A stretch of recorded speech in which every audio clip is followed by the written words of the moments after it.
Welcome into the Ostrom Avenue podcast. Owen, Valentine, Ben Shulman chatting Syracuse basketball as they get themselves a little bit closer to the field of 68 teams for this NCAA tournament. That is, closer and closer and closer. And now just 3 games left on the regular season schedule, possibly a fourth being added, but we're not going to speculate into that right now. It is crunch time for Syracuse basketball. And just like always, they are right on the bubble, currently on the outside looking in. Obviously, that Notre Dame game helps them because it's not a loss, but at the same time, you've just got to start racking these wins up. And with 3 games left, you've got to continue to get those wins stacked up, whether it's a quad 1, quad 2, quad 3, doesn't matter. You need to basically win out to help solidify this resume because it's leaving a little bit to be desired, especially when you look 0-4 in quad 1 games so far this season. They've got to be able to grab one of those, and it's going to be a little bit of a tough situation for them given the remaining schedule, but definitely opportunity, 1 or 2 opportunities left. So wherever you're listening to us, or if you're watching us, hey, hello on YouTube. If you're on YouTube, give us a like, give us a subscription. Feel free to comment on there. We'll get in the replies with you over there. If you're listening to us on the podcast app, give us a subscription over there. We love to get that feedback, a rating, a review, anything you can. There are a lot of ways to get involved with us now. Ben, that Notre Dame game was, the tailor-made tale of two halves, and we overuse that phrase so much, but this was the situation where you really did need to look at it, almost the tale of 30 minutes versus the last 10 minutes. Syracuse erases a massive deficit. It was nice to see them flip the switch on that aspect this year. You took the words right out of my mouth. I was about to say 30 versus 10, and I just went to look at it specifically. Trey Wirtz hits a three-pointer with 16:49 left in the second half. It's 55-35 for Notre Dame. And then Syracuse wins 75-67. It was one of the most depressing to one of the most exciting games that I've seen in my 3 years at Syracuse.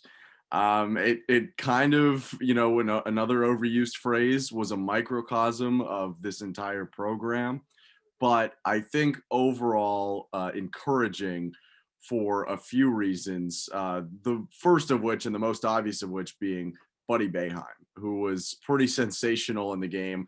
29 points, that's a career high. 5 threes in the second half. He was pulling up from everywhere and really couldn't miss. And Buddy, whose play I really haven't loved all year, is starting to trend upwards. He's double digits in 4 of the last 5, 15 plus in 3 of the last 5. And the more consistent he gets with the 3 ball, it's either got to be him or Gerard. And if it's Buddy, then this team can go places that we were maybe expecting at the beginning of the year that haven't come to fruition, because Buddy has the talent. When it comes together, it's really lethal to watch this guy shoot. I think the numbers right now are in games where Buddy has hit 3 or more threes. Syracuse is 7-1, and over the last 5-game span, I believe Buddy is shooting 50% from 3 at about a 16 of 32 clip, I believe is the exact number there. Buddy has been very, very good over this last 5-game stretch, starting to definitely find that stride that you were asking for all throughout the non-conference slate and the early portions of the ACC slate. You wanted to see him get back into that rhythm. And everyone says, he's a shooter, he's a rhythm guy. You've got to get him back into the rhythm, but it gets frustrating.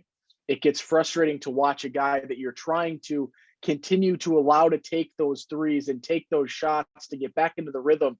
But boy, it's nice when it finally happens. And I think, knock on wood for Syracuse's sake, I think it has finally happened where he's gotten back into that rhythm, gotten back into that stride. And Ben, is this not what we've sort of talked about all year, where you look at the 3 guards and you play who needs to be played at that given moment?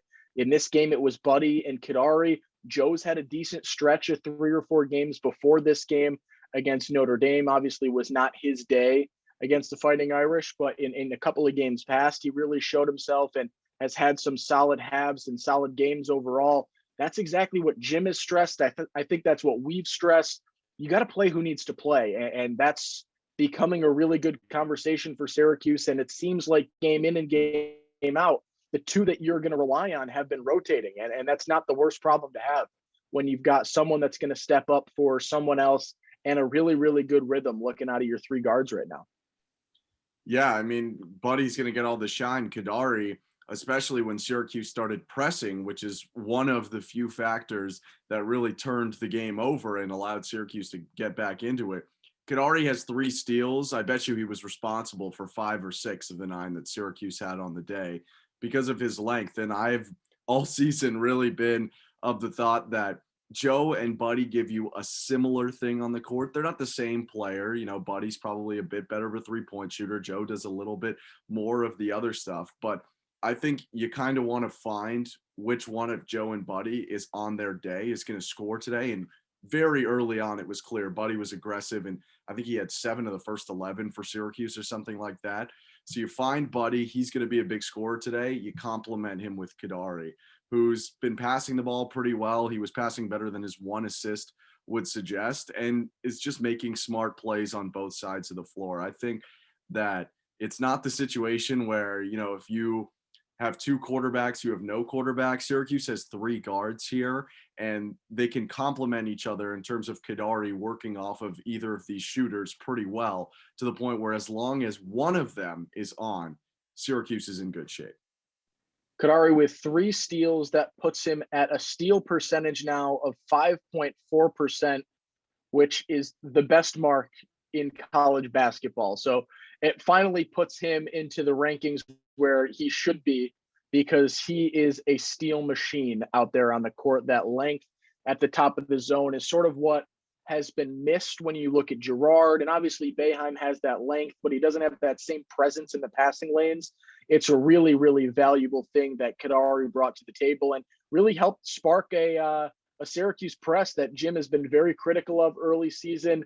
I know it's been recirculating itself across the media. Jim said early on this year that this team can't press a pair of pants. Well, they pressed the absolute shenanigans out of Notre Dame, and that is possibly the key reason to why they came back in this game and are able to erase a 20-point deficit for the first time since 2005. This was really, it was a grit game. It showed that this team knows where they are right now. They know the situation. They know they're on the outside looking in of the NCAA tournament. They needed to claw their way back.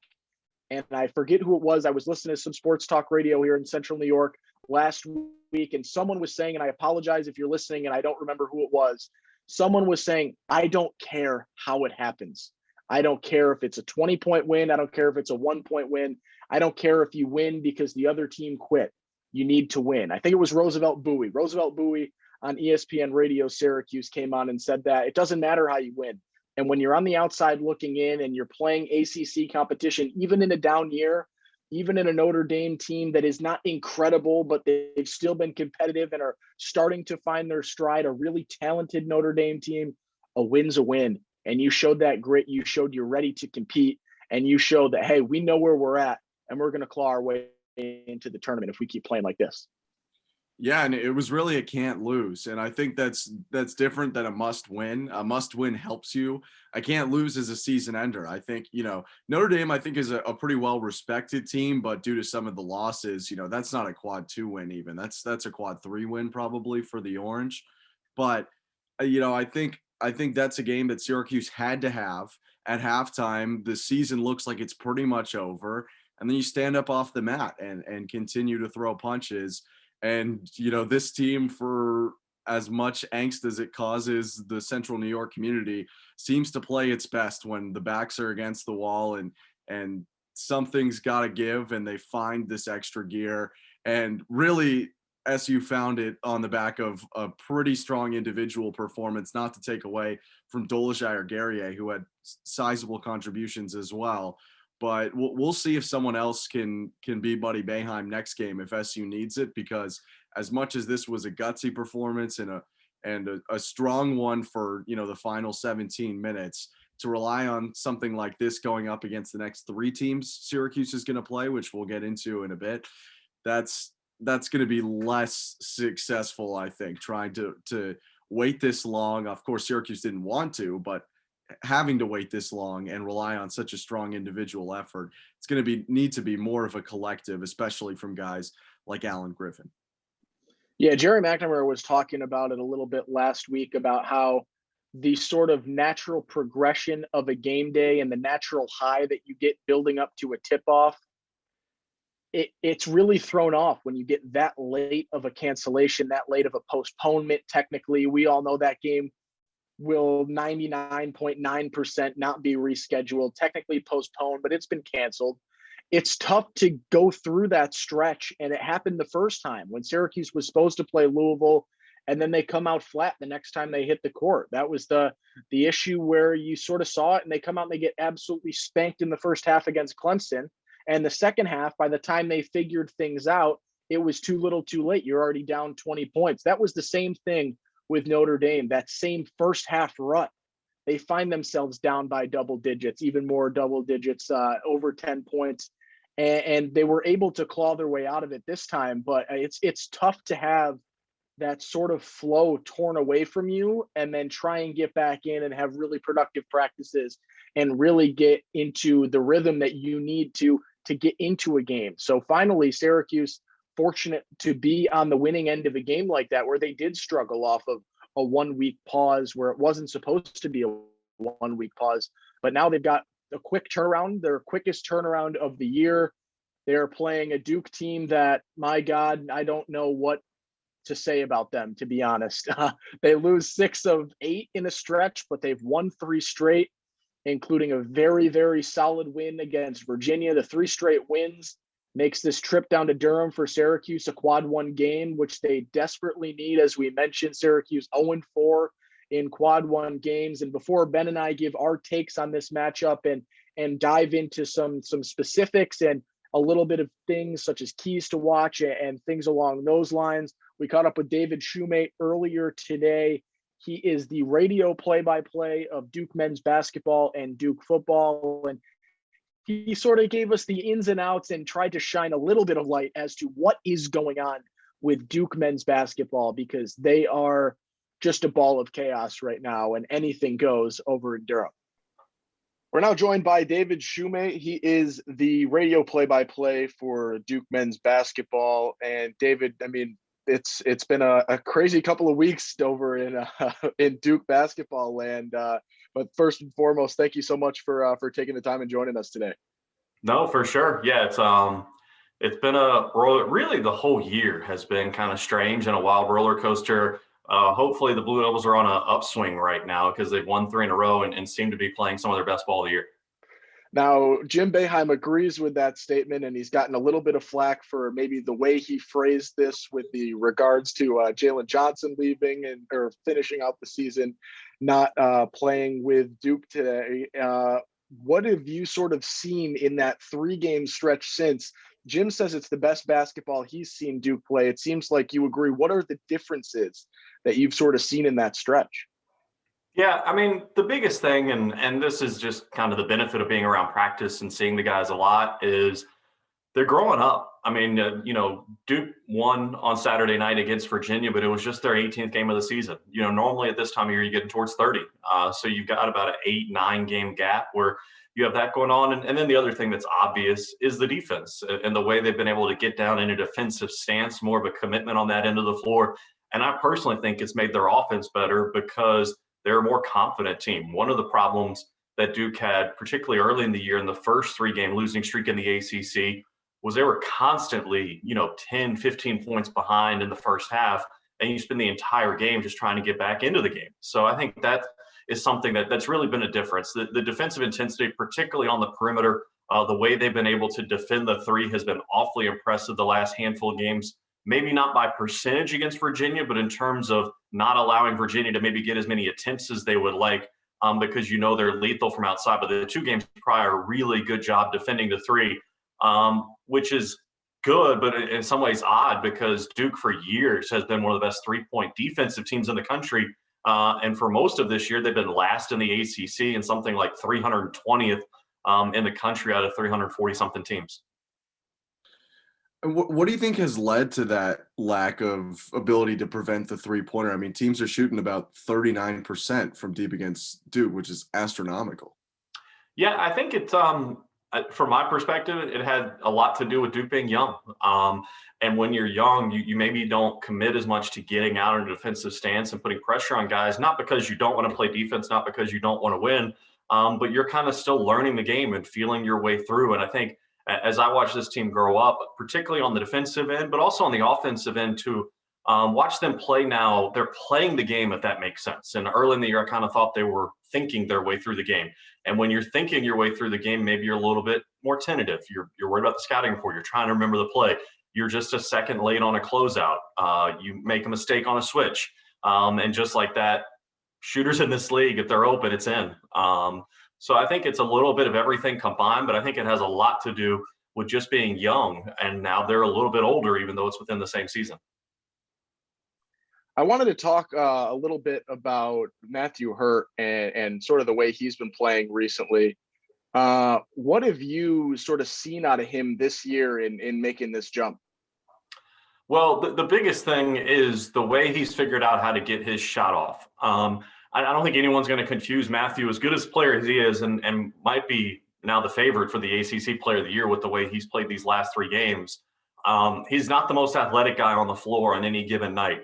So he's got to come up with unique ways to get his shot off. And I'm not saying he's at this level, but, you think about Larry Bird with the way he can get the three-point shot off with the basketball behind his head, the step-back moves, the Dirk Nowitzki fadeaway. I mean, he's starting to increase those sorts of things because he's got to find ways to get his shot off because he's generally going to have a hand in his face.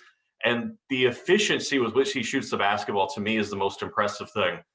This isn't a guy who's going to shoot, 20, 25 shots a night. Excuse me. He's just not going to get that many looks because of what other teams are doing with their scouting reports defensively. So his ability to get his shot offs, to me, is most impressive. And he's worked with that, for those that are watching, he's got a really high release point. That helps him as well. And that's been a big change this year, to get it off a little bit quicker, and finding just an inch of space is all he needs to get it off. And it'll be an interesting challenge against Syracuse because they've obviously got a bunch of guys who can fill it up as well. Hurt is, arguably, although probably not that much of an argument, that he's been Duke's best player this year. Usually when your best player is a forward of his size and you're going up against the 2-3 zone, they're going to man the high post. Do you see Hurt, though, being more on the outside because he's much more of a shooter maybe than a passer? Well, he can certainly play inside, and I think that's the impact of Mark Williams, who's the 7-footer for the Blue Devils. I mean, I think earlier in the year, with the way the Blue Devils are going with their lineup, leaning a lot on small ball, which, to be fair, they did against Virginia, but I think that had a lot to do with what they wanted to do defensively with switching everything. Hurts had to play the 5, and that causes you to play more inside. Well, now he can switch out and play the 4. Even against Virginia, he was really playing the 4 with Jamin Brakefield or Henry Coleman at times playing the 5, even though they were a little bit undersized inside. So, yeah, to answer your question, it does allow him to be out on the floor a little bit because of what they're doing with the 7-footer Mark Williams. That allows him to space things. And then, he'll get his chance to be inside. But you're right, with the zone, that changes things a little bit. But it'll be interesting to see if Duke can really stretch out that Syracuse zone and make them have to come out and defend on the perimeter. And then you can get some matchups that you like inside and in around the paint. But Hurt is certainly comfortable being out around the 3. I'd actually argue that he's more comfortable there. But to me, what'll be interesting to see with Hurt is not the 3, not in the post. What can he do in that intermediate range? I mean, you hear the cliches all the time against his own, get the ball to the middle, where that sweet spot, to me, whether it be the left or right side of the lane, has really been where Hurt's been the most lethal with that 10, 12-foot fadeaway jumper. And to me, that could be something that could pay dividends against Syracuse. Syracuse has struggled, in years past, but especially this year in terms of going up against the center position just because of some personnel issues with injuries. So we like to sort of look into the bigs of whoever they're going into. You look at, you just mentioned him briefly, a 7-footer and Mark Williams. What is there to sort of expect out of him, and what's his play style? Where do you sort of see him fitting in when he's going to be able to get some space and theoretically some open looks out of the short corner for him? Well, I mean, he can certainly shoot it a little bit. We've seen a couple of jump shots out of him, much more comfortable playing around the post. But what he gives Duke is mostly on the defensive end of the floor. The block shot tear that he's been on prior to the Virginia game was just bananas. He was averaging about 3 blocks a game over a 6-game stretch after really not doing much for most of the season. So it's really what he gives the Blue Devils on the defensive end: rim protection, energy on the glass. He can certainly do some scoring, but it's more like cleanup style or around the basket, tip follows, and things like that. But he's a guy that's just kind of learning how to use his body, which is kind of odd for a guy who's 7 foot, 200 plus. But you can see that early in the year, timid's not the right word, but he was still figuring out how to throw his weight around, particularly in the collegiate game, and learn how to do it without fouling. I mean, we saw Jay Huff on Saturday night as a masterclass. He's a big guy that's dominating the game and not getting in foul trouble. And I think Mark Williams is learning his way to being that style of player, but he's still getting there, learning how to go straight up, learning how to contest without bringing your hands down. So on the defensive end is where you'd see the biggest impact from him. And for Syracuse in the offensive post, one of their strongest players, if not their best player, Quincy Guerrier, has really dominated the boards this year. Who do you see as the best matchup for Guerrier? Do you think a guy like Hurt can contain him in the post? Well, it's going to be interesting to see how these guys match up individually. I mean, Duke has thrown out his own at times this year too, so you never know how they're going to attack that. Wendell Moore Jr. Has been a really good defender for the Blue Devils out of the 3, and sometimes they'll have him defend the 4. Obviously, you got Buddy Boeheim you got to contend with, so you got to think about that matchup as well as you're lining things up defensively. But Hurt, a lot of teams have tried to pick on Hurt on the offensive end of the floor, whether they create ISO matchups and things like that. But, last night specifically, we're talking on Sunday morning, his defensive play won the game with Kihei Clark, but also he was on Hauser quite a bit and was able to get out and contest on the outside. He's not going to block a ton of shots, but he did block the game-winning shot for Clark, got a piece of it at the top of the key. So I wouldn't be surprised to see that matchup. But the other thing you got to be aware of is Duke has gone back to something they've done the last several years, at least in the game against Virginia. I'll be interested to see if it happens against Syracuse. And that's switching everything because we talked earlier about getting out on 3-point shooters and closeouts and things like that. I think because of, getting caught in ball screens and having a hard time recovering, I wouldn't be surprised to see him switch a little bit more. So to that end, I don't think it will be kind of line up and try to defend somebody, but it could be Hurt, it could be Moore, it could be Brakefield. That's kind of been the interesting thing about this team, particularly since Jalen Johnson has opted out. It's got to be 7, 8, 9 guys. You just don't know who the 3 on that given night might be off the bench.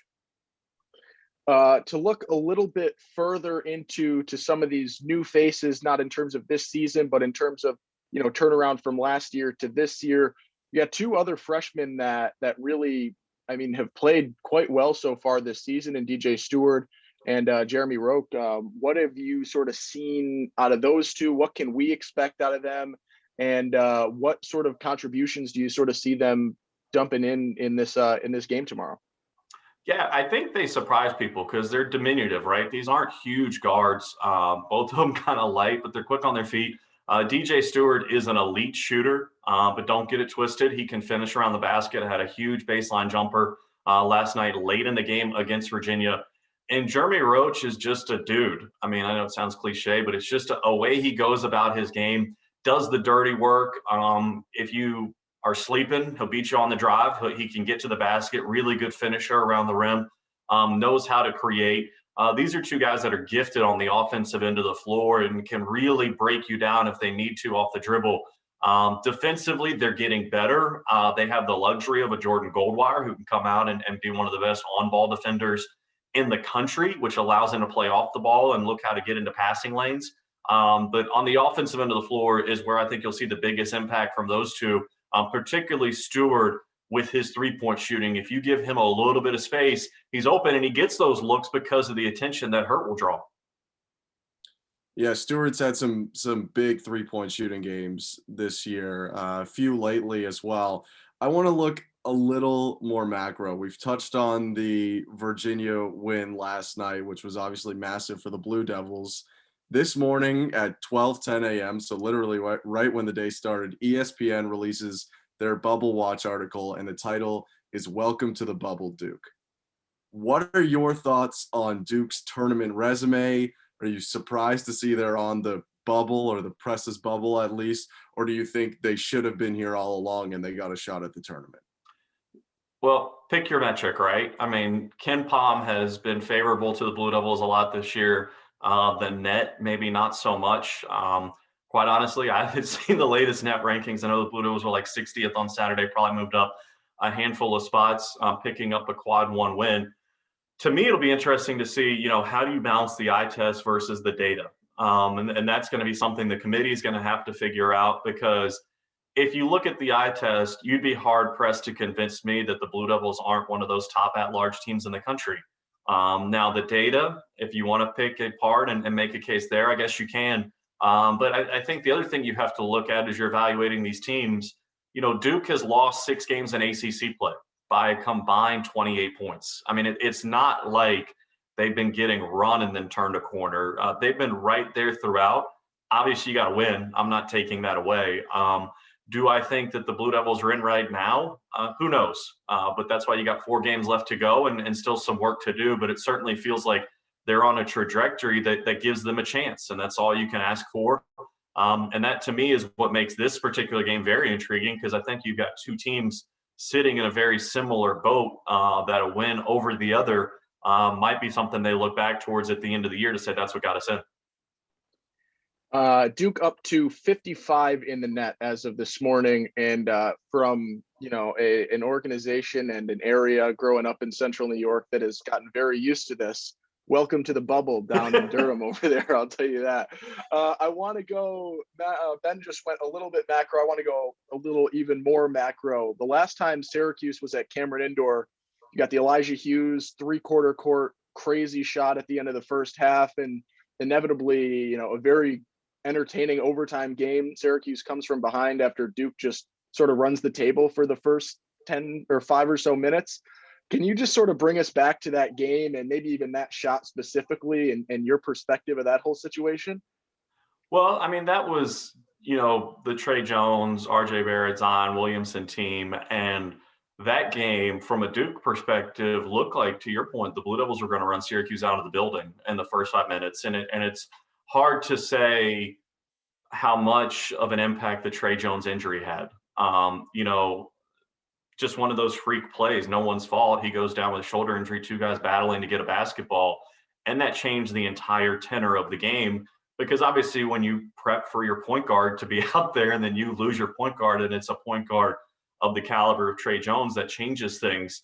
Obviously on the defensive end of the floor, it looked like that night more than the offensive end of the floor, because the Blue Devils couldn't stop Syracuse. They still scored, but, and Jim Boeheim, Mike Krzyzewski is one of the best coaches of all time, but so is Jim Boeheim. He knows what he's doing. He knows how to take advantage of an opportunity like that. And it was a whale of a ball game. And you mentioned the half-court shot from 3. I mean, it was one of those nights Syracuse couldn't miss, but neither could Duke. It was a whale of a game. But from my perspective, the game changed when Trey Jones went out. And that's what changed it as much as anything, because up until that point, Syracuse was turning the ball over quite a bit because of the defense that Duke had. And I think it was, a double-digit lead, might even been a 15-point lead at that point when Trey Jones went out, and then things obviously totally changed. To, take this as macro as we can, Syracuse and Duke, since joining the ACC, Syracuse is 4-6 against the Blue Devils. But really, I mean, Duke has been, far better outside of that first year or two of Syracuse being in the ACC. What do you think it is that sort of just gives Syracuse and Duke the ability to play these tight games, even when one team is statistically and rankings-wise far and beyond the other one? Well, when you got 30,000 plus behind you, it doesn't hurt anything, right? I mean, I think, and this is not unique to Syracuse, but when Duke goes on the road, it's a different team a lot of times because it's a different atmosphere, and the crowd that your home crowd will give you a lift. But also, there's a reason Jim Boeheim worked with Mike Krzyzewski on the Olympic teams. I mean, you've got 2 really elite level coaches, programs that have an identity, that know what they do. And also, a lot of times these matchups are later in the year because television wants them that way, because, they like the looks of the crowds and things like that. And teams are a little bit older and maybe more mature. And it always feels like whenever Duke does play Syracuse, you mentioned the bubble watch, it always feels like Syracuse is on the upswing. and starting to get their legs underneath them, and they come out and play awfully well. And I expect nothing different on Monday night. But you got two all-time great coaches, you got two all-time great programs. So yes, the personnel year in and year out have been a little bit different, but you expect it to be a war every time these two get together. And as I said, I expect something similar come Monday night. Yeah, it'll be interesting. Both teams kind of on the upswing. Syracuse with maybe their best 10 minutes of basketball after 30 minutes of nearly losing to Notre Dame, and Duke with perhaps its biggest win of the year. I want to do something quickly that we do with almost all of our guests, like storylines. So if Duke is going to win the game, it's because of blank. And if Syracuse is going to win the game, it's because of blank. I think if the Blue Devils win the game, it's going to be because they took care of the basketball. Obviously, I was getting ready for the Duke-Virginia game, but got to see a good bit of that second half comeback for the Orange. And yes, the shooting for Buddy Boeheim was impressive. Don't get me wrong, but it felt like a 10-minute stretch. I'm sure it was like actually 5 or 6 where Notre Dame couldn't get a shot off. I mean, they were turning the ball over like crazy, and that was because of the defense that Syracuse was playing, getting out in passing lanes, and that's how that 20-point lead evaporated. From my perspective, it was what Syracuse did on the defensive end of the floor that was so impressive against a Notre Dame team that obviously won in Cameron and can shoot it at an unbelievable clip. So I think if Duke wins, it's because they took care of the basketball. And I think if Syracuse wins, it's because of their three-point shooting. Buddy Boeheim was able to get his looks, and things were working from the perimeter. As I said, at times this year, it's been an Achilles heel for the Blue Devil defense, not of late during this 3-game winning streak, but can they continue that against another team that comes in and can really shoot the basketball awfully well? So to me, those would be the two things that I'd have an eye on. One final question here. We've got a handful of our WAER sports and talk staff en route to Durham over the next day and a half-ish. Where is the pregame meal? Where should they go to grab a bite before tip-off? There's a wonderful little barbecue place because there isn't anything in the arena. They should know that. There's water and sodas, so they need to make sure they eat before they get there. But there's a place called Q Shack, and it's right down the road. I'm not going to give the specific address and everything like that, but it's an awesome little barbecue joint. I feel like if you come to North Carolina from Syracuse, I know you guys have a pretty good barbecue joint yourselves, but we've got some good barbecue down this way. So that's what I would recommend. Get a little bit of brisket before you get things tipped. All right, I'll relay the message down to them. Whoa! Ben's about to throw a haymaker here. I'm ready. Yeah, for it. our barbecue joint is okay. Like, wow. It's pretty good. I would be surprised if it contended with anything, even remotely near the southern part of the country. Oh, and you agree? See, I'm flipping the script here now. I know. I side with Ben because we took the road trip down to Clemson earlier, and we had some of their barbecue, and we've had some southern barbecue. The barbecue we've got right here is good, but it's relative good. So I'll give you guys the credit down there. And now that you got me thinking, I would recommend. See, we don't play around here. We put brisket in a baked potato, so that's what I would recommend they do. Go for the brisket baked potato with some hush puppies. Do that early though, because you're gonna need a nap before we get to tip. That is awesome. That is I'll have to find a way to recreate that up here, or maybe just get in the car and join them at some point down there for this meal. Thank you so much for taking the time. We really enjoyed this conversation, and we really enjoyed prepping for whenever we find ourselves in Durham to get that brisket filled potato, because that sounds unbelievable. Don, appreciate it, guys. Hey, have a good one, man. Stay safe. Thanks. Thank you. Yep. Really appreciate it. One last thank you to David Shumate. Obviously, the food recommendations at the end are always fun, but it brings back the memories when you talk a little bit at the end there about that Elijah Hughes shot, the big upset by Syracuse the last time they went down to Cameron Indoor. And that was such a chaotic game, fun game, don't know what to say about it game. And it sort of brings us into this situation. You talk about, and the narrative throughout college basketball this season, of the blue bloods just not being good.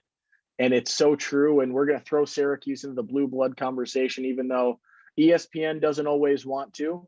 We're going to keep them in there. And it's one of those games right now where you look at Syracuse, you look at Duke, and they've both struggled in their own right throughout this season. Duke on the upswing, Syracuse not really on the up or downswing right now, just sort of playing basketball where you think they could play basketball, They've got moments of highs, moments of lows, and that's why I'm saying they're not going up or down, because that just is Syracuse basketball at this point.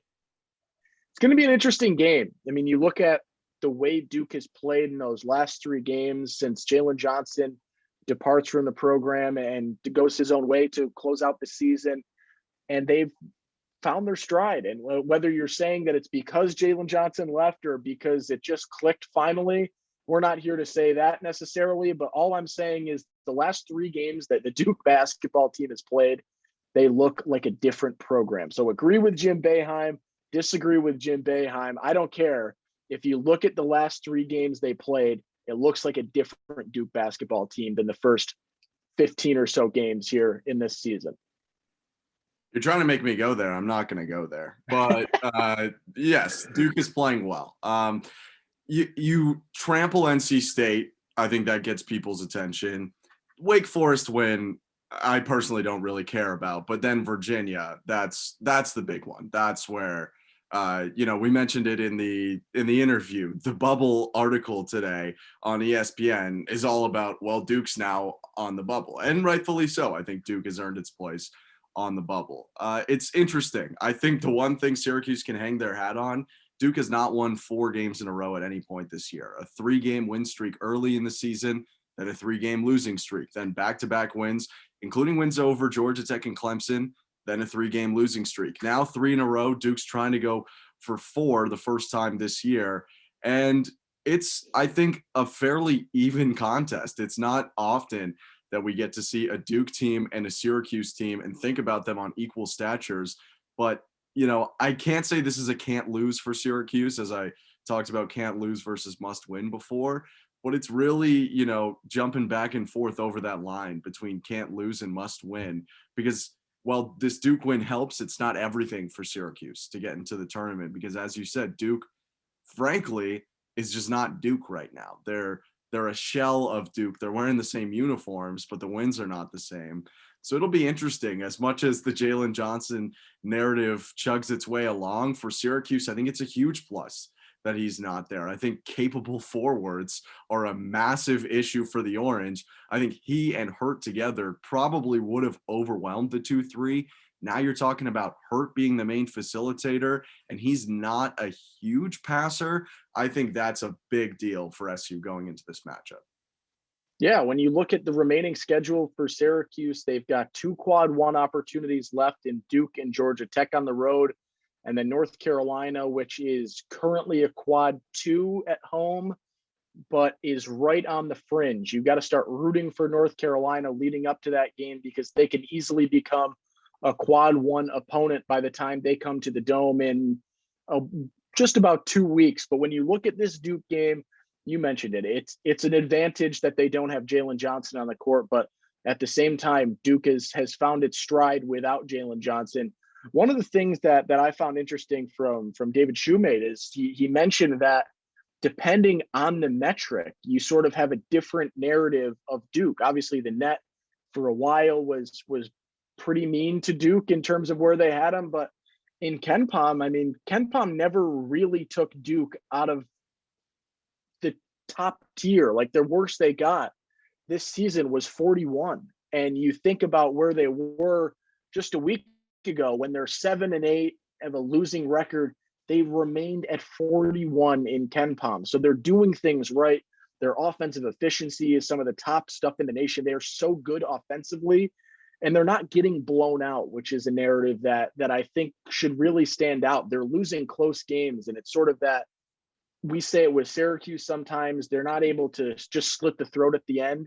They get into the position where they can win it and they can take them out, and they just sort of, limp off for a little bit. And that's been the issue.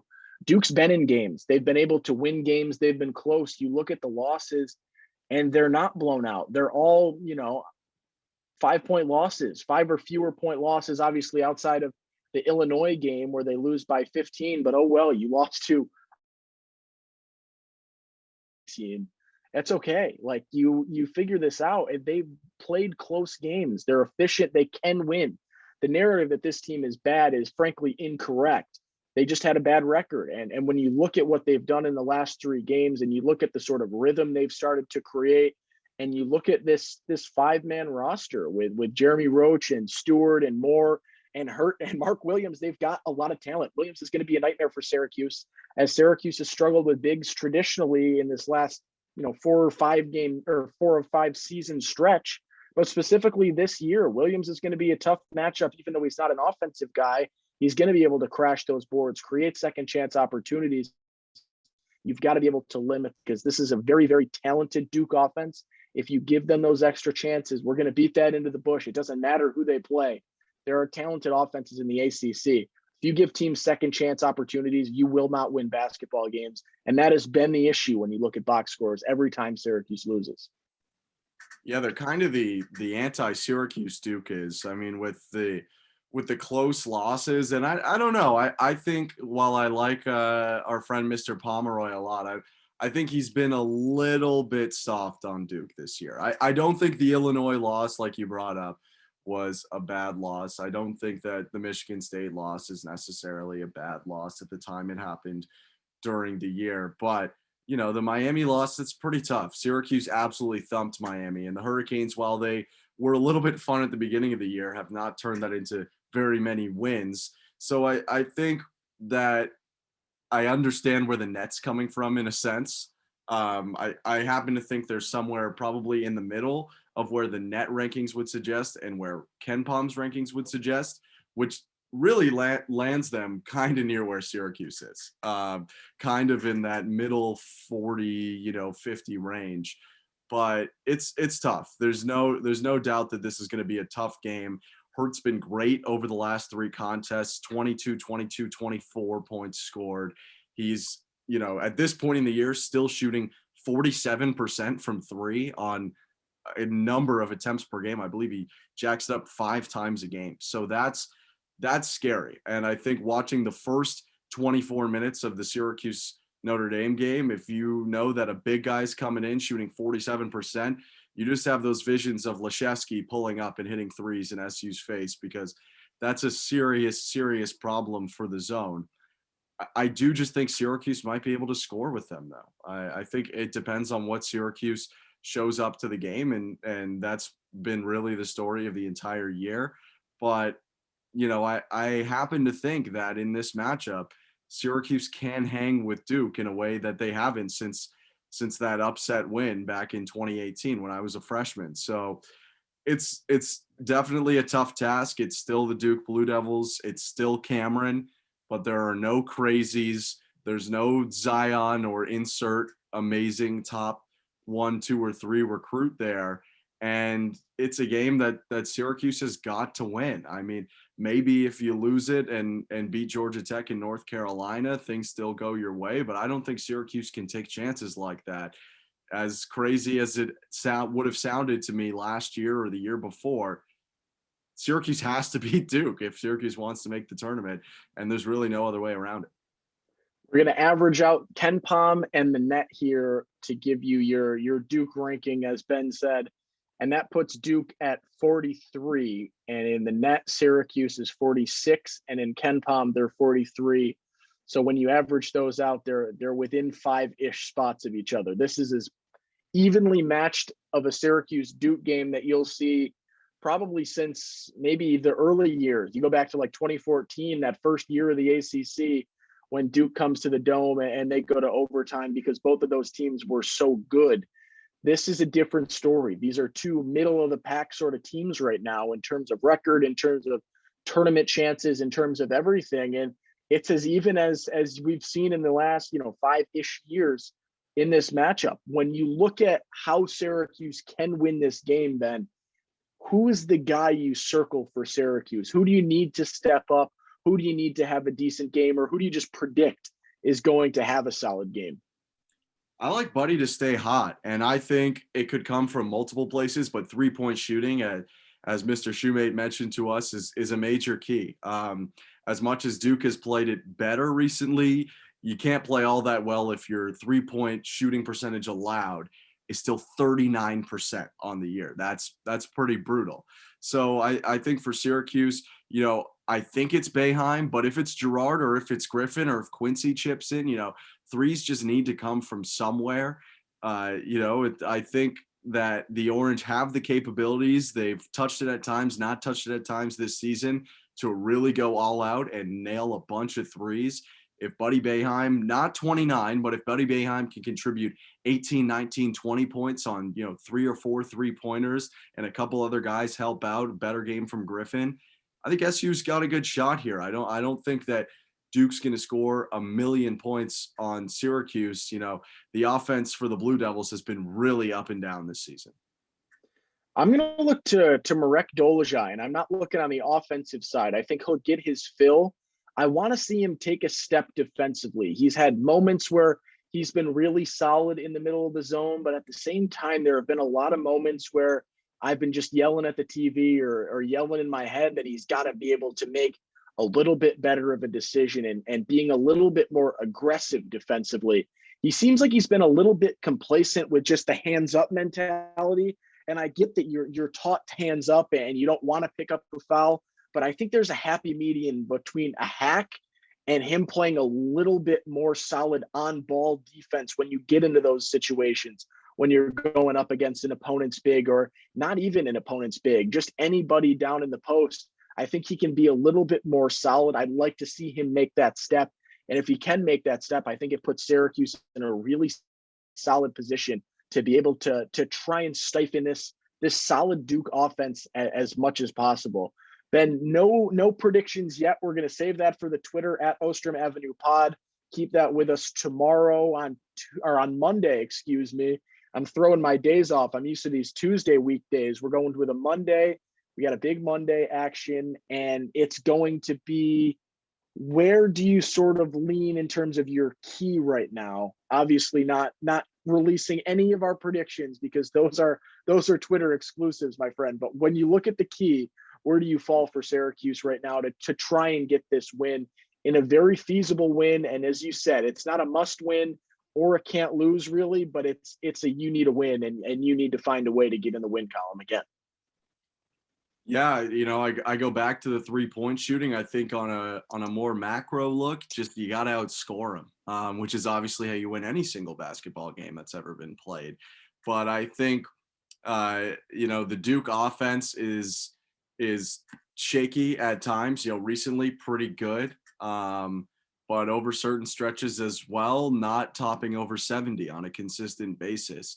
Syracuse is a team that I think has been topping 75 to 80 points on a semi-consistent basis, except when they play quad one teams. So I think for the Orange, you really got to make your shots. It's the classic thing Boeheim says in the press conference that isn't genius, but at the end of the day, this team has found a way to get decent looks. I think, if I want to get more specific, I thought going inside really helped Syracuse's offense last game. Boeheim in the whole first half was going inside a ton. And then they sag off him a bit. He starts hitting threes, and all of a sudden you can't stop him.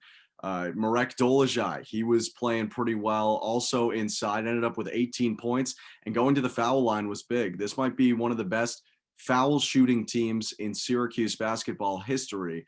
So I think going inside to help your outside play will be incredibly important for the Orange. I'm going to take a bit of the cop out here. It's been the narrative all year, the theory all year. They got to control the rebounding. They've got to be able to hold their own in this rebounding battle because they can. I don't think Duke is that overpowering to them in terms of rebounding. I think Syracuse can hold their own, which is why it's essential for them to do so. You look at Syracuse's 6 losses, out rebounded by double digits in all of those. They've only been out rebounded one more time outside of that. And it was a very narrow margin. So when you look at their losses, they're getting destroyed in the rebounding battle. And a lot of those, you can circle the offensive rebounds. I think this is a team that Syracuse should, and I've said they can hold their own with in the rebounding battle. I think they can fight for these boards, and I think they can be all right. And if they are all right, I think they have a really, really good shot at winning this basketball game and being in contention down the stretch with a solid Duke team over the last, 3 games in the last week or so that they've been playing. It's going to be a tough one. And that's why you play the game. Obviously, anything can happen. You can catch that entire game with us at waer.org. You can listen to us at 88.3 FM. If you're in the central New York area, find us on the WAER app.